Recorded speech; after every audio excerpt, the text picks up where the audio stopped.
কিয়ামতের দিন সবচেয়ে কঠিন এবং নির্মম আল্লাহর পক্ষ থেকে শাস্তির মুখোমুখি হবে যে মানুষগুলো, তাদের মধ্যে থেকে একজন হলেন, বিশেষ করে জাহান্নামের উদ্বোধন হবে যাকে দিয়ে। এরকম 3 শ্রেণী মানুষের মধ্যে এক শ্রেণী মানুষ হলো যে কোনো একটা বিষয় জানে, অন্যকে বলে, কিন্তু নিজে আমল করে না। তো আমরা নিজেরা আমল করবো তো ইনশাআল্লাহ, অন্যকেও বলবো, নিজেরাও আমল করব। আমরা যেখানে যাব আমাদের পুরো পরিবেশকে আমরা আমলি পরিবেশ করব। আমার সাথে বাসের পাশের সিটে এক ভদ্রলোক বসে আমার সাথে লম্বা যাত্রায় যাবে, তার সাথে আমি একটু পরিচিত হব না, একটু কথা বলবো না, মুস্কি হাসি দিব না, তার সুবিধা অসুবিধাগুলো আমি জানবো না, তাকে সুযোগ পেয়ে একটু দাওয়া দেব না, এটা কিভাবে হতে পারে? আমাদের মধ্যে এই মেজাজ, এই জোক, এই মানসিকতা এখান থেকে, স্কিল থেকে অর্জন করতে হবে, গড়ে তুলতে হবে। চেষ্টা করবো তো ইনশাআল্লাহ।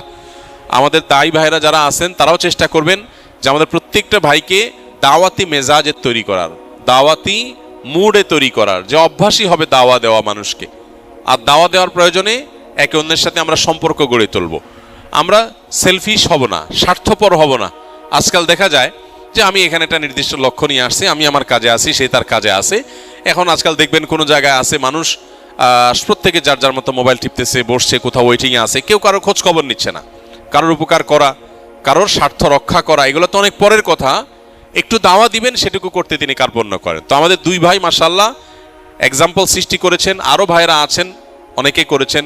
আমাদের এক ভাই এখানে স্থানীয়, ওই যে ভাই এখানকার পশুর হাটে তিনি তাকবীরের উদ্যোগ নিয়েছেন। তো আমি চাইবো যে কোনো ভালো কাজের কথা আমরা শুনবো, সেটা অন্য ভাইকে দাওয়াত দেবো ইনশাআল্লাহ। চেষ্টা করা যাবে না ইনশাআল্লাহ?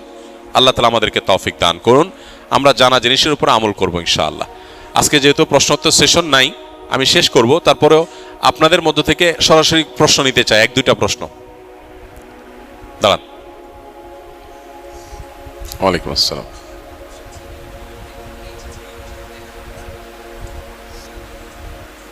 আচ্ছা, মাশাআল্লাহ, জাযাকুমুল্লাহ খাইর। ভাই, কাউকে দাওয়াত দেওয়া এটা অনেক গুরুত্বপূর্ণ একটা ভালো কাজ, কিন্তু একই সাথে মানুষকে আল্লাহর পথে আহ্বান করারও কিছু নীতিমালা আছে, কিছু নিয়ম আছে, কিছু উসুল এবং প্রিন্সিপাল আছে। দাওয়াত দেওয়ার ক্ষেত্রে সে মূলনীতিগুলো আমাদেরকে মেনে চলতে হবে। কোনো ভাইকে দাওয়াত দেওয়ার ক্ষেত্রে কিভাবে দাওয়াত দিলে তিনি আমার দাওয়াতটা গ্রহণ করবেন, এটা বোঝা একটা গুরুত্বপূর্ণ ব্যাপার। আবার টাইমিংটা একটা ইম্পর্টেন্ট ব্যাপার, যে কোন সময়ে তাকে আমি দাওয়া দেব, দাওয়া গ্রহণ করার জন্য তিনি প্রস্তুত, এবং কতটুকু দাওয়াত দিব, কোন সময় কতটুকু কথা বলবো, তার একটা গুরুত্বপূর্ণ কাজ আছে। আমি পথ থেকে তাকে থামায়া এখন লম্বা দাওয়াত শুরু করে দিলাম, তাহলে এটা তার বিরক্তির কারণ হবে। এই বিষয়গুলোকে যদি কেউ মেনটেন করে দাওয়াতি কাজ করেন, এরপরেও তার অগোচরে, তার অজান্তে, তার অলক্ষ্যে মাদউ, যাকে দাওয়াত দেয়া হলো, তিনি মনে কষ্ট পেয়েছেন, অথবা উল্টা তার মধ্যে রিয়াকশন হয়েছে, তিনি আরো দিন থেকে সরে গেছেন, এরকম যদি হয়, তো আশা করা যায় যিনি দাওয়াত দিয়েছেন তার গুনাহ হবে না। তার যদি ত্রুটি, তার চোখে কোনো ত্রুটি না থাকে, তার জানা মতে তিনি সঠিক জায়গায় সঠিকভাবে দাওয়াত দিয়েছেন, তারপরে যাকে দাওয়াত দিয়েছে তিনি ভুল বুঝেছেন, এরকম যদি হয়, তাহলে যিনি দাওয়াত দিয়েছেন তার আল্লাহর কাছে দায় থাকবে না। কিন্তু লক্ষ্য রাখতে হবে, দাওয়াতটা যেমন ফজিলতপূর্ণ কাজ, এমন দায়িত্বশীলতার কাজ। দাওয়াত দেওয়ার নাম করে আমরা অনেকে উল্টাপাল্টা করি, দাওয়াত দিতে গিয়ে মাদউকে বিরক্ত করে ফেলি, অথবা তাকে আমি বিব্রতকর পরিস্থিতির মধ্যে ফেলে দেই, এটা উচিত না। কারোর সামনে আপনি তাকে এমনভাবে ধরলেন সে লজ্জায় পড়ে গেছে, তাহলে সে আরও দিন থেকে সরে যেতে পারে। আর হাতে পায়ে ধরার ব্যাপারটা হলো যে আপনি কাউকে নামাজের জন্য, দিনই কোনো কাজের জন্য, ভালো কোনো কাজের জন্য আহ্বান করবেন বিনয়ের সাথে, সে আহ্বান করতে গিয়ে যদি হাতে পায়ে ধরেন, পায়ে ধরাধরি তো আমাদের সমাজের সচরাচর মানুষ করে না, অর্থাৎ যেন কাজে পাও ধরে না। এখন আপনি পাও ধরে নিলে সে যদি অস্বস্তির মধ্যে পড়ে মনে হয়, তাহলে সেটা না করাই উচিত। যদি পাও ধরলে মনে হয় মাদউ অস্বস্তির মধ্যে পড়বে, এটা তো আসলে ব্যক্তির উপরে ভ্যারি করে, সব মানুষ একরকম না। একজন আছে এমন যে তাকে পাও ধরলে সে বরং আরো খুশি হয়ে যাবে, আরে আমার পাও ধরে ফেলছে বেচারা, তাহলে আমার উচিত কাজটা করা, এরকম মানুষও আছে। আবার অনেকে আছে উল্টা হবে, আরে ভাই আপনি আমার পাও হাত দিলেন কেন, এটা কথা হলো আপনি পায়ে হাত দিলেন কি জন্য, সে উল্টা হবে। তো এই জন্য ব্যক্তির মেজাজ বুঝে দাওয়াতি কাজ করা। আর সচরাচর যেহেতু আমাদের দেশে পাও ধরাধরির লেভেল পর্যন্ত মানুষ যায় না, পাও ধরা কোরআন এবং হাদিসের দৃষ্টিতে মানুষকে পাও ধরে কোনো বিষয়ে অনুনয় বিনয় করে বলার কোনো নজির সচরাচর নাই। কিন্তু এটা কোরআন হাদিসে থাকা না থাকার সাথে যতটা সম্পর্কিত, তার চেয়ে বেশি এটা ওরফ বা প্রচলনের সাথে সংশ্লিষ্ট। অর্থাৎ আমাদের সমাজে যে প্রচলন আছে সেই প্রচলন অনুযায়ী কাউকে খুব অনুনয়ের সাথে বিনয়ের সাথে কিছু বলতে গেলে তখন তারে হাত পায়ে ধরে বলে মানুষ।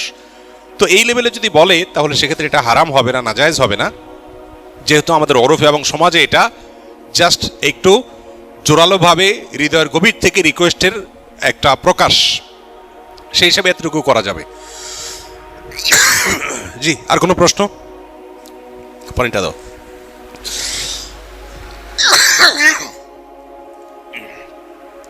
প্রশ্ন একটা নেব। সবচেয়ে নতুন কে আমাদের স্কিলের? এই যে যুবক, দুজনটা নেব। মুরব্বী আপনি বলেন, এরপরে তুমি উঠবা। হ্যাঁ, আপনি বলেন।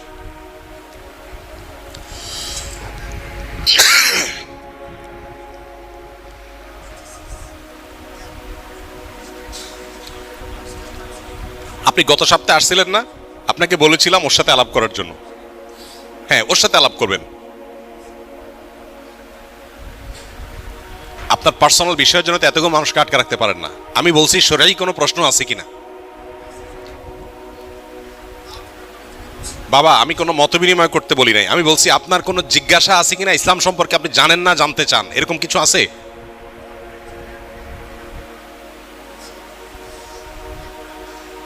বাবা, আপনি তো প্রস্তাবনা দিয়েছেন। আপনার প্রস্তাবনার জন্য এতগুলো মানুষকে বসায় রেখে আমি কথা শুনবো? এটার জন্য তো আপনাকে আমি লোক অ্যাসাইন করছি, তার সাথে আলাপ করবেন আপনি একই বিষয়ে। যদি আপনি বাবা, এই কথার জন্য আপনি এতগুলো মানুষকে আটে রাখছেন, সময় নষ্ট করতেছেন আপনি। দাঁড়াও। ওয়ালাইকুম আসসালাম।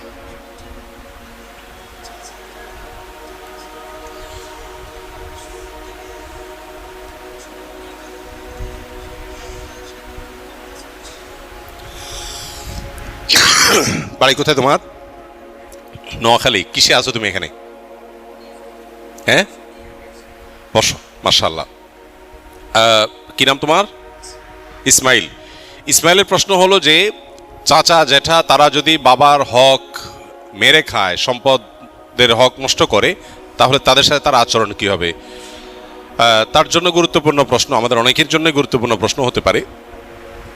আত্মীয় স্বজনের সাথে সুসম্পর্ক বজায় রাখার নির্দেশনা আমাদেরকে ইসলাম দিয়েছে। রক্ত সম্পর্কীয় আত্মীয়ের মধ্যে সবচেয়ে কাছের আত্মীয়গুলোর মধ্যে চাচা জ্যাঠা ফুপু এরা হলেন সবচেয়ে কাছের আত্মীয়।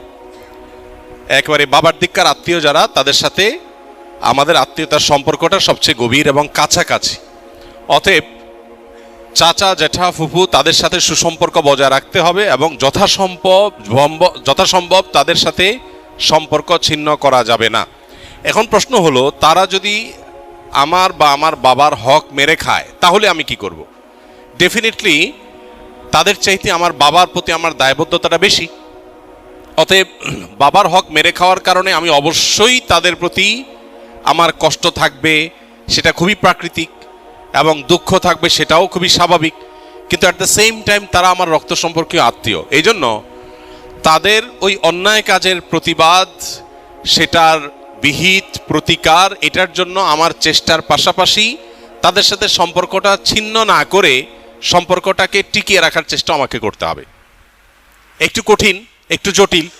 একদিকে আমি আমার বাবার প্রতি করা অন্যায়ের প্রতিবাদ করব, সেটার বিহিত চাইব, আবার অপরদিকে তাদের সাথে সম্পর্ক ছিন্নও করব না। এই জায়গাটাতে আমাদের থাকা দরকার।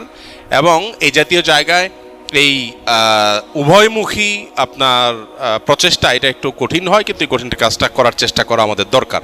কোনো কারণে যদি মনে হয় যে না, তাদের সাথে সেই সৌহার্দ্যপূর্ণ সম্পর্ক রাখতে গেলে উল্টা বরং তারা আমারও ক্ষতি করবে, তাহলে তাদের সাথে সম্পর্ক না রাখা, দূরত্ব বজায় রাখা, এটা শরিয়া দৃষ্টিকোণ থেকে নাজায়েজ না। কারণ আল্লাহ বলেছেন, ওয়ালা তুলকু বিআইদিকুম ইলা তাহলুকা লা দরারা ওয়ালা দিরারা।